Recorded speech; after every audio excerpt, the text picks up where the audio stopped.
Hello बच्चों, let's see this assertion and reason type question.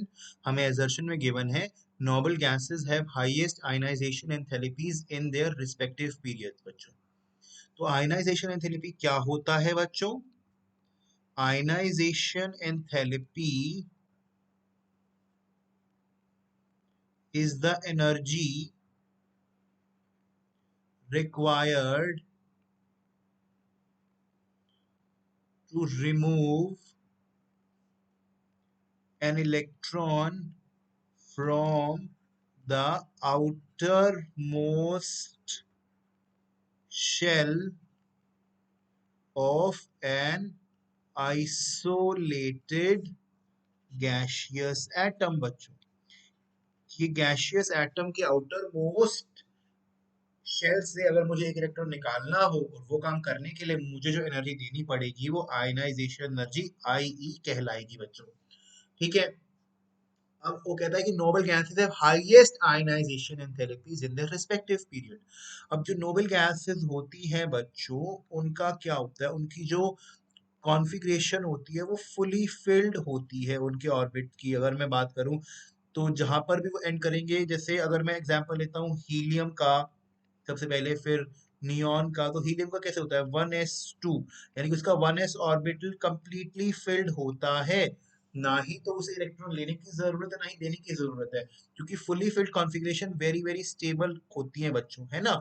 अब देखो एक बात आओ, अगर मुझे इस वेरी वेरी स्टेबल कॉन्फ़िगरेशन को तोड़ना है, तो मुझे अगर इसे इलेक्ट्रॉन निकालना है तो मुझे जो एनर्जी प्रोवाइड करानी पड़ेगी, जो आयनाइजेशन एनर्जी प्रोवाइड करवानी पड़ेगी, वो कैसे होगी? हाई या लो? हाई होगी बच्चों। इनफैक्ट हाई क्या, वेरी वेरी हाई होगी, है ना।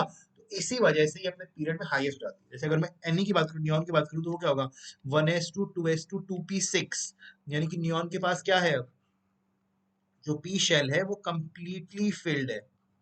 तो अगर मुझे इस कॉन्फ़िगरेशन को तोड़ने के लिए इलेक्ट्रॉन एक्साइट कराना है, तो मुझे अगर एनर्जी देनी पड़ी होगी, energy that will be very very high. तो इसी वजह से बच्चों आपकी जो नोबल गैसेस ऐसे सो सारे गैस बनेंगे, नियॉन, आर्गन, क्रिप्टन के, तो जितने भी नोबल गैसेस होती हैं अपने पीरियड में उनकी हमेशा जो इलेक्ट्रॉनिक कॉन्फ़िगरेशन होती है वो फुली फिल्ड कॉन्फ़िगरेशन होती है। इसी वजह से वो बहुत ही स्टेबल कॉन्फ़िगरेशन में होती हैं, और उनको अगर मुझे आयनाइज कराना है तो मुझे बहुत वेरी वेरी हाई एनर्जी देनी पड़ेगी बच्चों। ठीक है। तो एदर्शन आपकी बिल्कुल सही है, करेक्ट है आपकी एदर्शन। आपका रीजन देखते हैं, noble gases have stable closed shell electronic configuration. Yes, ये बात भी बिल्कुल सही है, आपका एदर्शन भी करेक्ट है, रीजन भी करेक्ट है। क्योंकि बच्चों जब आपकी आयनाइजेशन कराने की बारी आएगी तो मुझे आपकी स्टेबल कॉन्फ़िगरेशन से इलेक्ट्रॉन निकालना पड़ेगा, और क्योंकि वो ऑलरेडी फुली फिल्ड है, ऐसा नोबल गैस कभी भी नहीं चाहेगी, क्योंकि फुली फिल्ड सेटल्ड चीज को, शांत चीज को कौन ही छेड़ना चाहेगा।